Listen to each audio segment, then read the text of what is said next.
House wiring practical diagram. House wiring చేయాలంటే first దాని యొక్క డయాగ్రామ్ కావాలి. ఆ డయాగ్రామ్ కోసం మనం బోర్డు మీద డయాగ్రామ్ వేయడం జరిగింది, ప్రాక్టికల్ డయాగ్రామ్. సేమ్ ఇందులో ఎట్లయితే ఉన్నదో మనం అట్లనే ప్రాక్టికల్ చేయాలి. ఓకేనా?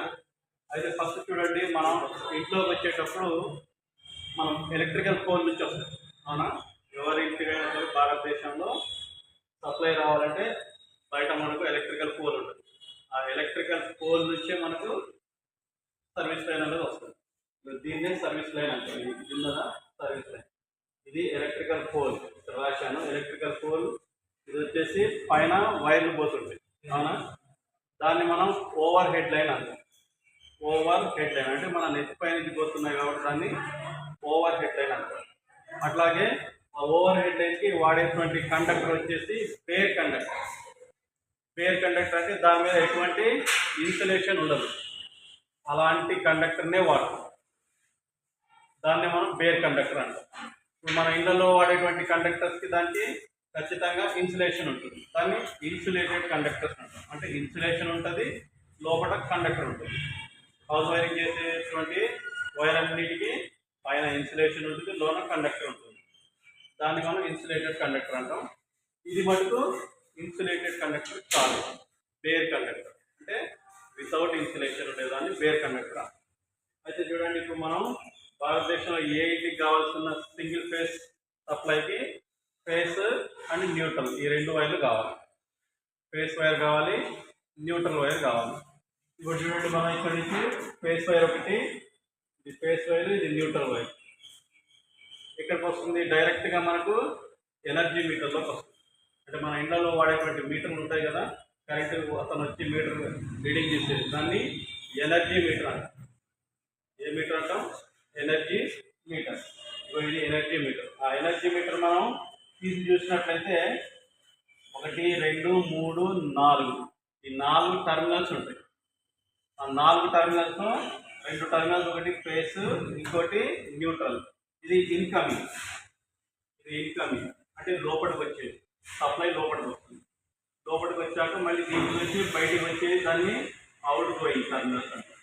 2 ఇన్కమింగ్ ఉంటాయి, 2 అవుట్ గోయింగ్ టర్మినల్స్ ఉంటాయి. ఈ అవుట్ గోయింగ్ టర్మినల్స్ మనం ఏం చేస్తామంటే కట్అవుట్స్, అంటే దాన్ని ఫ్యూజ్ అంటాం. ఒకటి ఫేస్కి, ఇంకోటి న్యూట్రల్కి. ఈ న్యూట్రల్కి కూడా ఫ్యూజ్ పెట్టాలి, అందుకని ఫేస్కి పెట్టినాం, న్యూట్రల్కి కూడా ఫ్యూజ్ పెట్టాం. ఫేస్ ఒకటి, న్యూట్రల్ ఒకటి. నెక్స్ట్ ఇప్పుడు తక్కువలో మనకు కనీసం 3 రూమ్స్ అయినా ఉండాలి. 3 రూములు ఉంటాయి. ఆ 3 రూములకి కంపల్సరీగా ప్రతి రూమ్లో మనం వాడేటువంటి మినిమం ఐటమ్స్ ఏంటంటే ఫ్యాన్ ఒకటి, ట్యూబ్లైట్ ఒకటి, బల్బ్ ఒకటి, అట్లాగే సాకెట్. ఏదైనా సెల్ ఛార్జింగ్ పెట్టుకోవడానికి, లేకపోతే టేబుల్ ఫ్యాను పెట్టుకోవటానికో, లేకపోతే ఇంకేదైనా సరే బెడ్ ల్యాంప్ పెట్టుకోవడానికి, వాటికి కంపల్సరీగా మనం వాడేటువంటిది సాకెట్ అన్నది కంపల్సరీగా అవసరం. ఆ సాకెట్కి ఎర్త్ పాయింట్ అన్నది మనం పెట్టాలి. అయితే ఇప్పుడు చూడండి, ప్రతి రూమ్కి నేను ఇక్కడ గీయటం జరిగింది. Room number 1, room number 2 and room number 3. ఈ ప్రతి రూమ్లో కూడా మనం ఏం చేసాము, ఈ 3 పెట్టాము. వీటి యొక్క సింబల్స్ ఇవి. ఇది ట్యూబ్లైట్ సింబల్, ఇది వచ్చేసి ల్యాంప్ లేదా బల్బ్ సింబల్, ఇది వచ్చేసి ఫ్యాన్ సింబల్. ఇవన్నీ సింబల్స్. భారతదేశంలో మీరు ఎక్కడికి వెళ్ళినా సరే ఇంటర్నేషనల్ స్టాండర్డ్స్ ఇవే మనకు వస్తాయి. ల్యాంప్ సింబల్ అనగానే ఇలాగా. స్కెచ్ వేరు, సింబల్ వేరు. సింబల్ అంటే సింపుల్గా ఇట్లా వెళ్ళిపోతుంది. స్కెచ్ అంటే కంపల్సరీగా మొత్తం వేయాలి. అట్లాగే ఇది ట్యూబ్లైట్ సింబల్. ట్యూబ్లైట్ స్కెచ్ అంటే అందులో కంపల్సరీగా చూపించాలి. 2 సైడ్ హోల్డర్స్ ఉంటాయి, తర్వాత చౌక్ ఉంటుంది, తర్వాత స్టార్టర్ ఉంటుంది, స్టార్టర్ బేస్ ఉంటుంది, పట్టీ ఉంటుంది, ట్యూబ్లైట్ ఉంటుంది. అవన్నీ స్కెచ్లో చూపిస్తుంది. అదే సింబల్లో ఏముండదు, ఊరికి ఇట్లా సింబల్ ఒకటే చూపించాలి. సింబల్కి స్కెచ్కి తేడా, అర్థమైందా? అయితే ఇప్పుడు మనం ఏం చేసాం, ఈ రూమ్లో ఒక ట్యూబ్, ఒక ల్యాంప్ అండ్ ఒక ఫ్యాను, తర్వాత సాకెట్, 3 పిన్ సాకెట్. దీనికి కంట్రోల్ స్విచ్ పెట్టాం. అంటే స్విచ్ వేస్తేనే అది పనిచేస్తుంది. అందుకని మనం ఏం చేసాం, అక్కడ సపరేట్గా ప్రతి రూమ్లో ఒక్కొక్క సాకెట్ పెట్టడం జరిగింది. ఇక్కడ చూడండి, దానికంటే ముందు ఫస్ట్ మనం ఏం ఇక్కడ దాకా వచ్చిందిగా మనకు వైరింగ్, ఇక్కడ నుంచి ఏం చేసాం, డిస్ట్రిబ్యూట్ చేయాలి. ఏ రూమ్కి ఆ రూమ్ డిస్ట్రిబ్యూట్ చేయాలి. ఫర్ ఎగ్జాంపుల్ ఈ రూమ్లో కరెంట్ పోయింది అనుకోండి, మిగతా రూమ్లో పోకూడదు. ఏదైనా ప్రాబ్లం వచ్చి ఒక రూమ్లో పోతే ఇంకో రూమ్లో కరెంట్ ఉండాలి, సప్లై ఉండాలి.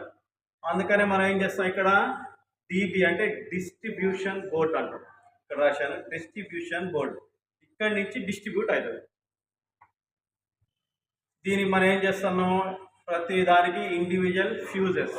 ఇప్పుడు ఏం చేస్తాను, ఫ్యూజ్ బదులు ఎంసీబీలు వాడుతున్నాం. ఇక్కడ ఎంసీబీ అయినా వాడు, లేకపోతే ఫ్యూజ్ అయినా వాడు, కాకపోతే కంపల్సరీగా రూమ్కి ఒకటి. తర్వాత న్యూట్రల్ లింక్, వీటన్నిటికి కలిపి ఒక న్యూట్రల్ లింక్ పెట్టడం జరిగింది. ఇదిగోండి ఇది.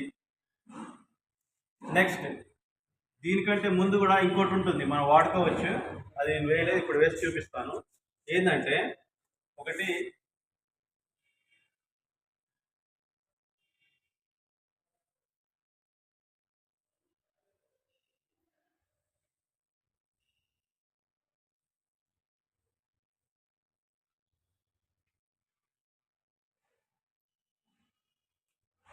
ఏంటంటే ఇది ఐసిడిపి స్విచ్ అనేది ఉంటుంది, iron clad double pole switch.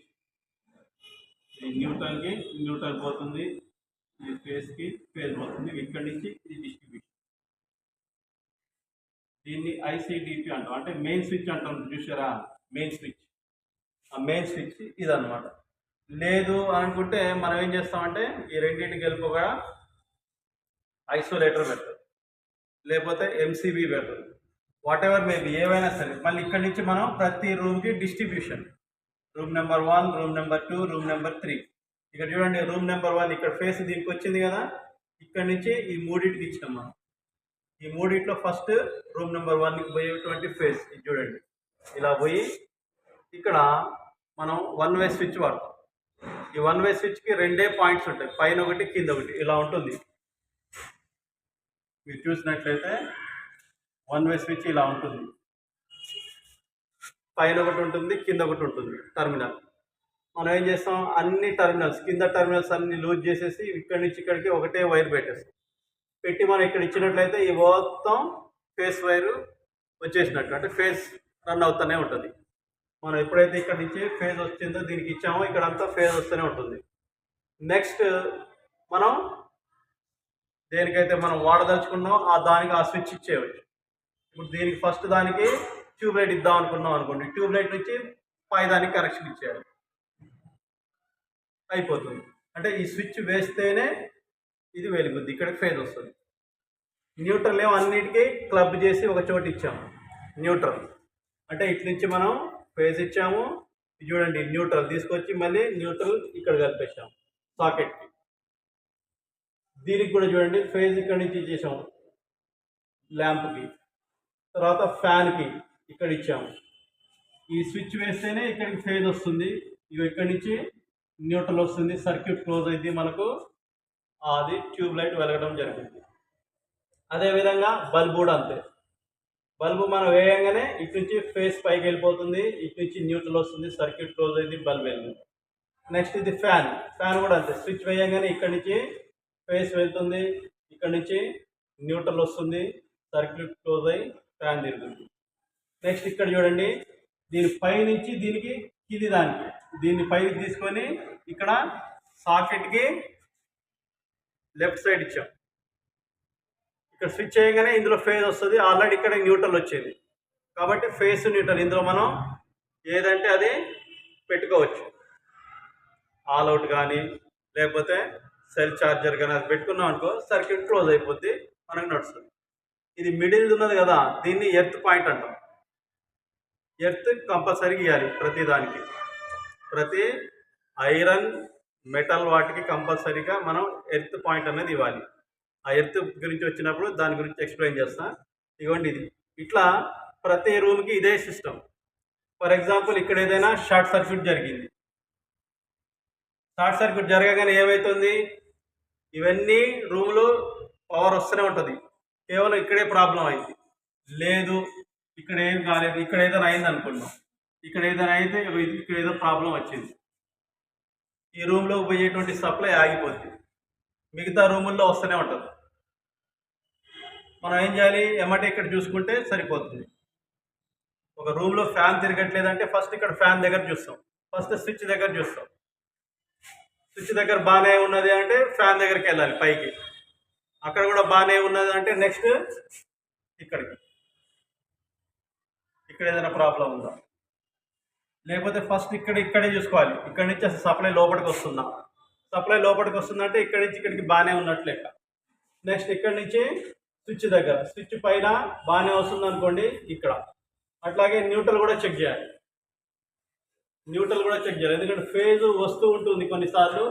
Neutral అందలేదు అనుకోండి, ఏమైతే సర్క్యూట్ క్లోజ్ కాదు కాబట్టి అది తిరగదు. అందుకని టెస్ట్ ల్యాంప్ ఒకటి తీసుకొని ఫస్ట్ ఏం చేయాలి, ఫేస్కి పోయేటువంటి పైన వైపు, తర్వాత దీనికి పెట్టి మనం చూసినట్టయితే బల్బ్ వెలిగింది అనుకోండి, ఓకే. నెక్స్ట్ ఇక్కడికి వెళ్ళి ఇక్కడ చూడాలి, ఇక్కడికి వచ్చేటువంటి ఫేస్, ఇక్కడికి వచ్చేటువంటి న్యూట్రల్ చెక్ చేసుకోవాలి. చెక్ చేసుకున్నట్లు ఫ్యాన్ తిరిగింది అనుకోండి, ఓకే. తిరగకపోతే అది తీసి దాని యొక్క కెపాసిటర్ చెక్ చేసుకోవాలి. అట్లాగే 1 by 1 మనం చేసుకుంటూ రావాలి. So this is one house wiring practical diagram.